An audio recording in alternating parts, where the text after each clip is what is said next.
নমস্কাৰ আপোনালোক সকলোকে পুনৰবাৰ স্বাগতম জনাইছোঁ মছজিদ বন্ধুসকল পলকতা চামক আজি 9টা গুৰুত্বপূৰ্ণ খবৰ।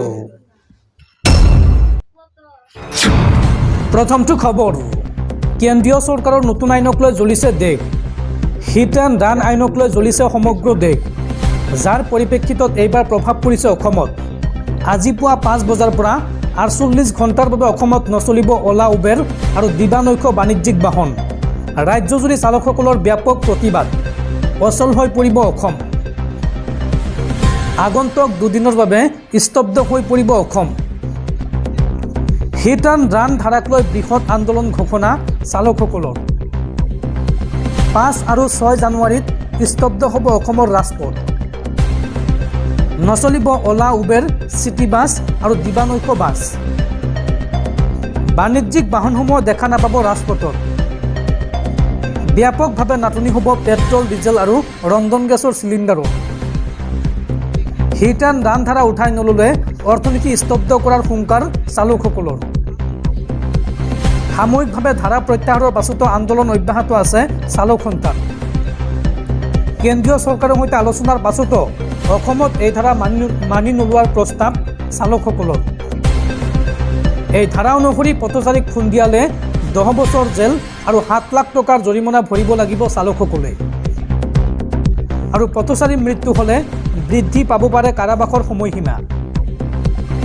আৰু এই গোচৰত 90 দিনৰ ভিতৰত আৰক্ষীয়ে চালকৰ বিৰুদ্ধে দাখিল কৰিব লাগিব চাৰ্জশ্বীট। আৰু এই আইনক লৈ এতিয়া প্ৰতিবাদ সাব্যস্ত কৰিছে চালকসকলে। তেওঁলোকৰ দাবী, এই ক'লা আইনখন কেন্দ্ৰীয় চৰকাৰে বাতিল কৰিব লাগে। পৰৱৰ্তী খবৰ, উচ্চতম ন্যায়ালয়ত ভুৱা এনকাউণ্টাৰৰ গোচৰ সন্দৰ্ভত শপতনামা দাখিলত ব্যৰ্থ অসম চৰকাৰ। পুনৰ বিচাৰিলে 4 সপ্তাহৰ সময়। উল্লেখযোগ্য যে বৃহস্পতিবাৰে ন্যায়াধীশ সূৰ্যকান্ত আৰু ন্যায়াধীশ কে.বি. বিশ্বনাথনৰ বিচাৰপীঠত অনুষ্ঠিত হয় শুনানি।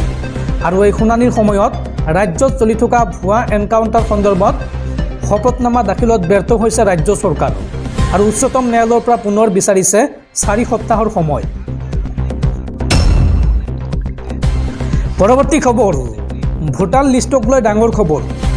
আপোনাৰ হাতত মাত্ৰ আছে 3টা দিন বাকী। এই 3 দিনৰ ভিতৰত আপুনি কৰিব লাগিব কেইবাটাও বিশেষ কাম। যদি আপোনাৰ ঘৰত কোনোবা ব্যক্তিৰ ভোটত বা ভোটাৰ লিষ্টত নাম অন্তৰ্ভুক্ত কৰিব লগা আছে তেন্তে অতি শীঘ্ৰেই কৰি লওক। আৰু যদি কাৰোবাৰ শুধৰণি কৰিব লগা আছে তেন্তে সেই কামো শীঘ্ৰেই কৰি লওক। 8 জানুৱাৰীৰ পিছত আপুনি কৰিব নোৱাৰিব এই কাম। আপোনাৰ হাতত মাত্ৰ আছে 3টা দিন বাকী। ভোটাৰ তালিকাত নাম নাই নেকি আপোনাৰ? যদি ভোটাৰ তালিকাত আপোনাৰ বিসংগতি আছে তেন্তে শীঘ্ৰেই কৰক আবেদন। কিদৰে নাম সদৰণি অথবা অন্তৰ্ভুক্তিৰ বাবে আবেদন কৰিব চাওঁ আহক। 8 জানুৱাৰী পৰ্যন্ত ভোটাৰ তালিকাত নাম অন্তৰ্ভুক্তিৰ বাবে চলিব এই প্ৰক্ৰিয়া। 6 নম্বৰ প্ৰপত্ৰ দাখিল কৰিব পাৰিব এই সময়ছোৱাত। আৰু প্ৰতিটো ভোট কেন্দ্ৰত উপলব্ধ হ'ব এই সুবিধা। আপোনালোকে আপোনালোকৰ বিয়লৰ সৈতে যোগাযোগ কৰক। অফলাইনত আপোনালোকে ভোটত নাম দিব পাৰিব। লগতে অনলাইন পদ্ধতিৰেও চলিব এই প্ৰক্ৰিয়া। 2024 চনৰ 1 জানুৱাৰীত 18 বছৰ সম্পূৰ্ণ কৰা সকলে দাখিল কৰিব পাৰিব এই প্ৰপত্ৰ। আৰু 17 বছৰৰ যুৱক যুৱতীৰ বাবেও আছে আবেদনৰ সুবিধা। নিৰ্দিষ্ট পৰ্টেলত আপোনালোকে দাখিল কৰিব পাৰিব আবেদন। অনলাইনত আপোনালোকে যদি আবেদন কৰে তেন্তে ইলেকশ্যন কমিশ্যন অফ ইণ্ডিয়াৰ অফিচিয়েল ৱেবছাইটত গৈ আবেদন কৰিব পাৰিব। উল্লেখযোগ্য যে অহা 8 ফেব্ৰুৱাৰীত প্ৰকাশ পাব চূড়ান্ত ভোটাৰ তালিকা। বন্ধুসকল, তাৰপিছত 4 নম্বৰ খবৰটো জনোৱাৰ আগতে আপোনালৈ এটা সৰু ৰিকুৱেষ্ট, যদি তেওঁলোকে এইটো ভিডিঅ'ত লাইক কৰা নাই তেন্তে প্লিজ এটা লাইক কৰি দিয়ক। আৰু এনেকুৱা ধৰণৰ নতুন নতুন ভিডিঅ' পাবলৈ চেনেলটো ছাবস্ক্ৰাইব কৰি কাষত থকা বেল আইকনটো প্ৰেছ কৰি ৰাখক। পৰৱৰ্তী খবৰ, ৰাজ্য চৰকাৰৰ বৃহৎ ঘোষণা। খানাপাৰাত 3 দিনীয়াকৈ পশুধন আৰু হাঁহ কুকুৰা মেলা 2024ৰ আয়োজন কৰা হৈছে। মাঘ বিহু উপলক্ষে এই মেলাৰ আয়োজন কৰিছে অসম চৰকাৰে। খানাপাৰা ফাৰ্মগেট খেলপথাৰত কৃষিমন্ত্ৰী অতুল বৰাৰ সংবাদমেল। আৰু এই সংবাদমেলত কৃষিমন্ত্ৰী অতুল বৰাৰ ঘোষণা 5 জানুৱাৰীৰ পৰা অহা 7 জানুৱাৰীলৈকে তিনিদিনীয়াকৈ অনুষ্ঠিত হ'ব চতুৰ্থ পশুধন আৰু হাঁহ কুকুৰা মেলা 2024। ৰাজ্যৰ বিভিন্ন প্ৰান্তৰ বহু উদ্যোগী পশুপালকৰ লগতে 200খনতকৈ অধিক বিপণী অংশ ল'ব এই মেলাত। তদুপৰি দিল্লী, হাৰিয়ানা, গুজৰাট, ছিকিম, মেঘালয় আদি ৰাজ্যৰ বিপণী অংশ ল'ব এই মেলাত।